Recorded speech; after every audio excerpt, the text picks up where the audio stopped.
नमस्कार दोस्तों। क्या मोक्ष पाने का रास्ता घर परिवार छोड़ना है? क्या संन्यास से ही ईश्वर की प्राप्ति की जा सकती है?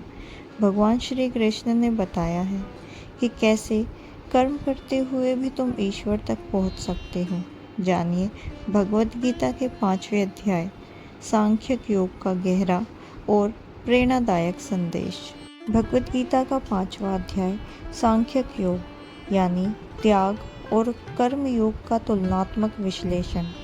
इस अध्याय में भगवान श्री कृष्ण अर्जुन को बताते हैं कि संन्यास और कर्म योग दोनों ही मोक्ष के मार्ग हैं, लेकिन कर्म योग सर्वश्रेष्ठ है क्योंकि वे जिम्मेदारियों को निभाते हुए भी आत्मज्ञान देता है। इसमें भगवान श्री कृष्ण कहते हैं कर्म संन्यास और कर्म योग दोनों ही मोक्ष के मार्ग हैं, लेकिन कर्मयोग अधिक व्यवहारिक और श्रेष्ठ माना जाता है। ज्ञानी पुरुष कर्म करते हुए भी बंधता नहीं, क्योंकि वह परिणामों में नहीं फंसता। वह अपने सभी कर्मों को ईश्वर को अर्पित कर देता है, जिससे उसे पाप नहीं लगता। वह आत्मा और परमात्मा को एक समझता है, सब में एक जैसा भाव रखता है, यानी समदर्शी होता है। जो व्यक्ति सांसारिक सुख दुख को समान रूप से देखता है वही मुक्ति पाता है।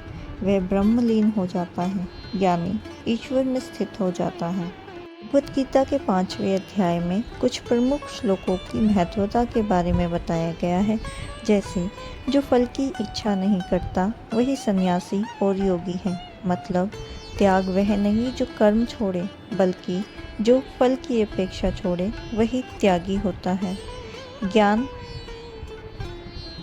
ज्ञानी ब्रह्मा, गाय, हाथी, कुत्ता और चंडाल में भी समदृष्टि रखता है। मतलब जो सच्चा ज्ञानी है वह सबको एक समान रूप से देखता है।